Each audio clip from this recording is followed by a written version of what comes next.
So, you want to kill yourself. It's 10:53 p.m. on a Sunday night. You've already said goodnight to your parents and your siblings. Your door is locked, and they think that you're sound asleep. You sit at your desk twirling your pen as you stare down at the blank piece of paper. Tears start to fill your eyes for the fifth time tonight. You don't want to do it without saying goodbye with a letter.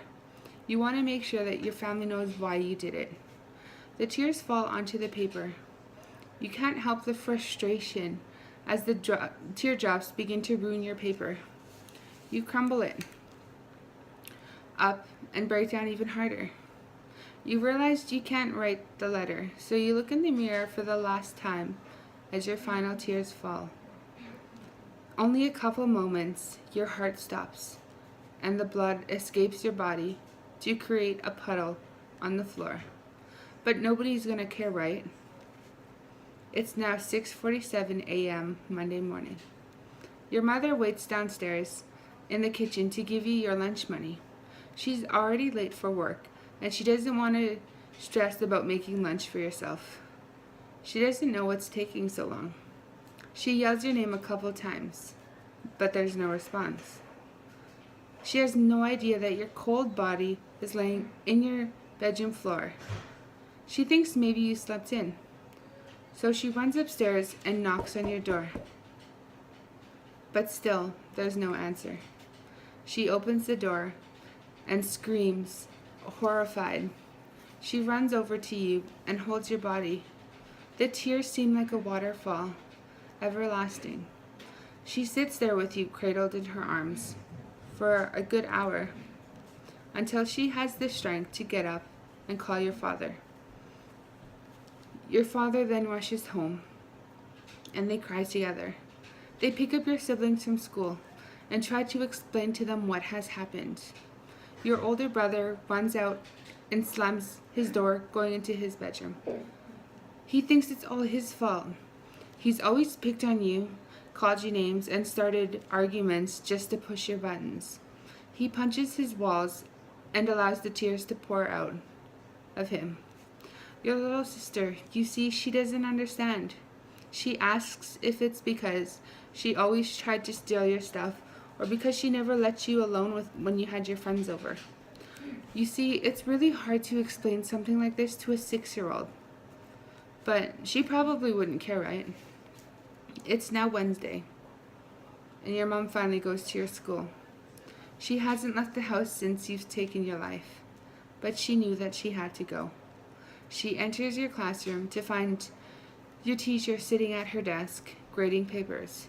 It's 12:19 p.m., so your classmates are sitting in lunch.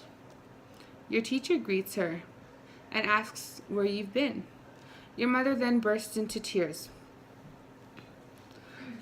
and your teacher automatically is astonished. But she has no idea what's wrong, but she tries to comfort your mother. Your mom begins explaining what has happened, and your teacher starts crying too. She begins to have flashbacks about all the time she's yelled at you for not paying attention and for not doing your homework. She thinks it's all her fault for being too hard on you. Your classmates return, and they are confused. A couple students recognize your mom and want to say hi, but they sense that something is wrong.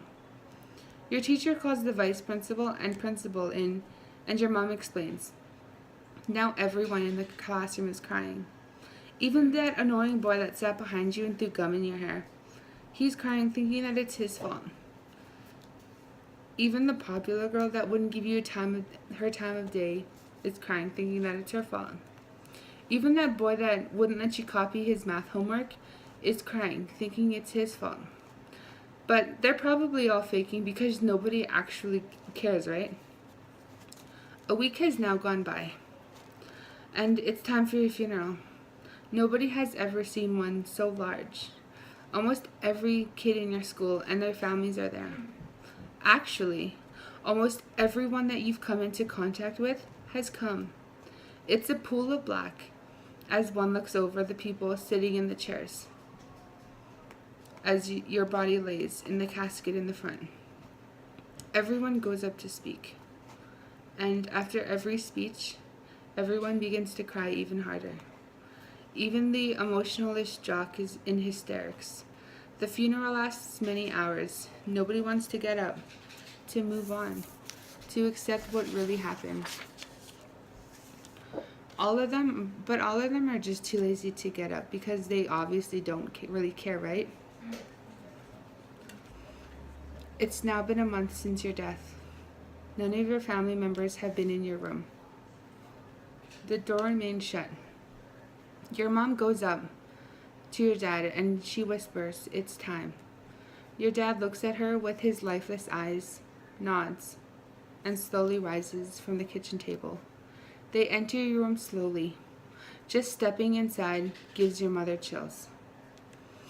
Your father holds your mom's hand as she begins to tear up. He's trying to be strong, but he can't. Soon, the tears start to swell up in his eyes as well. They begin to pick up your clothes, dust your shelf off, and make your bed. The stain on your carpet from your blood has been covered with a new rug. Neither of them go near it. They clean in silence for the next hour.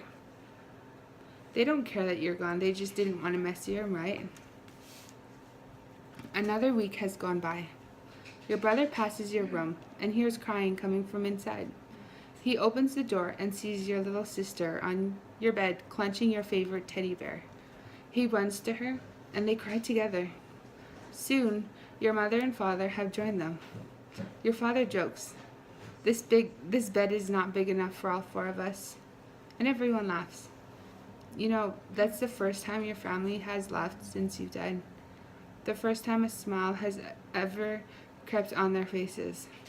They hug each other, and your mother says, "We'll get through this. Someday we will." And you thought that nobody would care, right? Well, you were wrong. Nobody wanted you to take your own life. Nobody wanted to wake up and find your body. Nobody wished for this or couldn't even have imagined this. Some people knew that you've been down lately, but they never thought that this would happen. They never thought that they would have to go through the pain. They never wanted to face the agony, the guilt, the frustration, the depression, and the heartache that they've all encountered. Now, before you kill yourself, just think about it. You matter so much to so many people. There are so many people that will miss you, your smile, your laugh, the way your eyes light up when you're happy. Do you really want to take that away from everyone? From yourself? Never get to smile again or see the person that makes your heart skip a beat? Never get to live? Don't do that to yourself. You have so much to live for. If you haven't already, do you really want to miss the opportunity to meet your true friends? Have your first kiss? Fall head over heels in love? Get your heart broken from time to time again? Go on to college? Get an A+ on that final that you studied days on end for? Get married? Have your own children? What would you do if you walked into on your 14-year-old daughter's room and saw her laying there with no heartbeat, surrounded with a pool of blood? It wouldn't be a big deal, right? You just shrug and clean up the blood with a smile on your face as you hum your favorite song that's been in your head for the past couple days. No, you would cry. You would cry and clench her lifeless body in your arms and cry, cry, cry, and cry. You think it's your fault, and a million thoughts would go through your mind. Why would she do this? Is it my fault? Why didn't she tell me that she was depressed? Why didn't I stop her? How couldn't I have known? But she was thinking the same thing you were as a child. You know, that nobody would care. So before you hurt yourself, or swallow those pills, or hang that rope around your neck and jump from that chair, think twice. Take a deep breath. You're worth more than this. Nobody should have to think about taking their own life and thinking that it's the only option. Anything you're going through is temporary. The feeling won't last forever. You'll get through this. Not all at once, but it takes time. You will get through it, and you don't have to face it alone. There are so many people you could talk to: family, friends, neighbors, teachers, counselors, hotlines, or even me. I'm only a 20-year-old student. I don't know everything, and I don't really give the best advice, but I will be here for you no matter what. I will try my absolute hardest. So please do not ever write that letter or think about suicide. Life is full of ups and downs for a reason.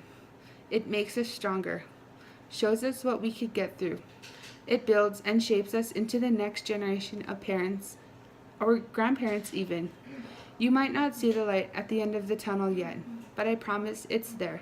You just have to keep walking towards it. You'll be okay. I promise. Stay strong. Thank you.